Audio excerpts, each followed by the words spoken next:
I watched Obsession, the horror film that is everywhere and everyone is talking about, at least on the internet. I definitely enjoyed it. I can only stomach light horror. Yes, there was blood and gore, but I wasn't necessarily terrified or, clutching at my sheets in shock and fear. So I definitely enjoyed that. It was not too horrific, and I enjoyed the characters and the story.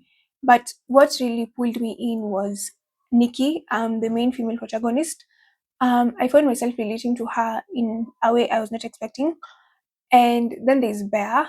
Um, Anytime he came on screen and people said his name Bear, all I could think about was Jamie Lee Curtis in the Bear, the show The Bear, how she says the word, the name Bear, and then with a smoke on, like, Bear.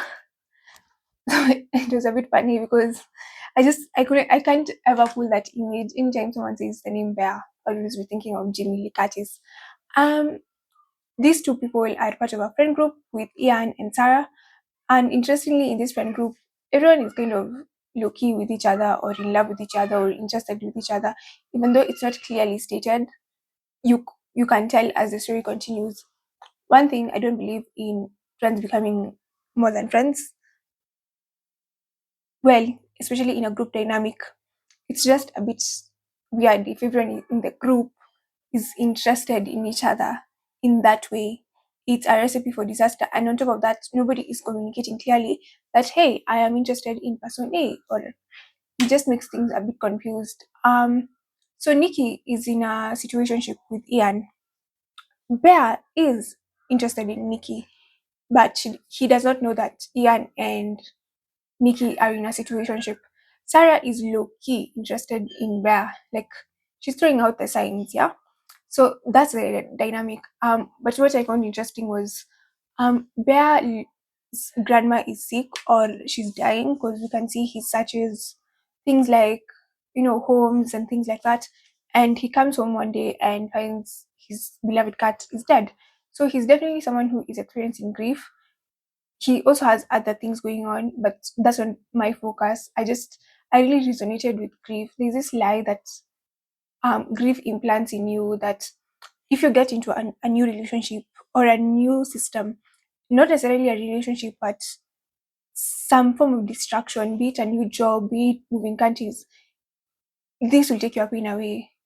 And it doesn't mean that you cannot, you can't move countries or you can't make big life changes when you're grieving, but don't do that in the name of, you know, my grief will cease to be this much, or I won't feel this pain as much.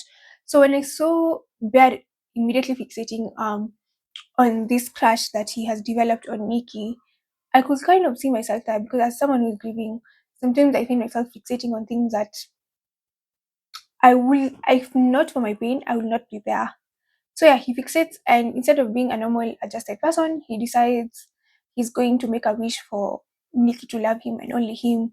And obviously, there are consequences to such things, and Nikki spirals out of control. And aside from the supernatural um, aspects that is going on in the film, I really resonated with Nikki when she was on her knees and she was shouting, "I can be anything you want."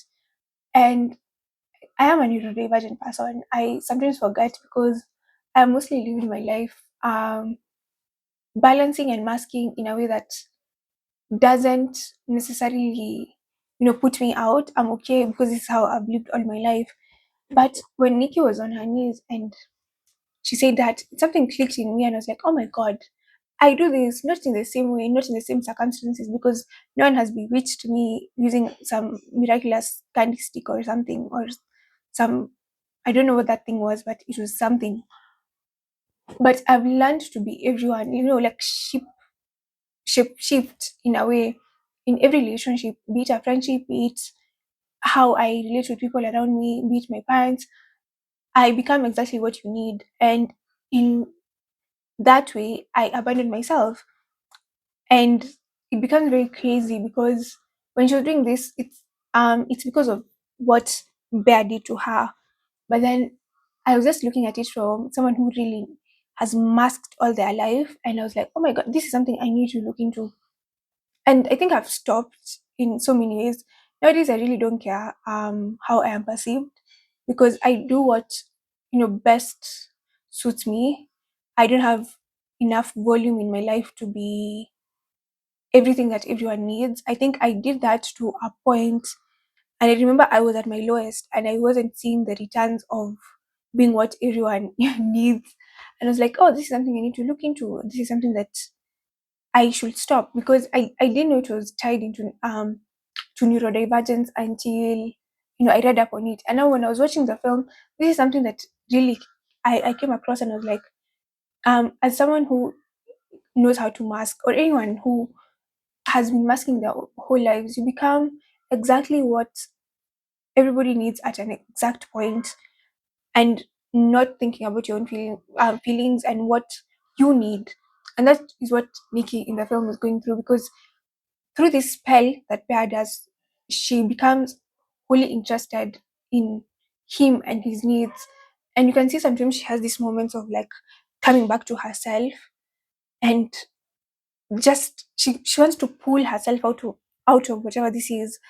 But because she doesn't know what happened to her until like the really last moment, she's just there sitting in her, in her drool and in her urine. And it's really sad. I personally found it sad, not even disgusting, because this is something that has been done to you. And now drawing parallels to that, it's what happens to living in a world that requires you to be a certain way. You become so many different things, and sometimes you don't know how to pull yourself out of it, even though it's actively harming you, even though you want to you want to live. And I was now thinking of this in just removing the aspect again of supernatural in that film.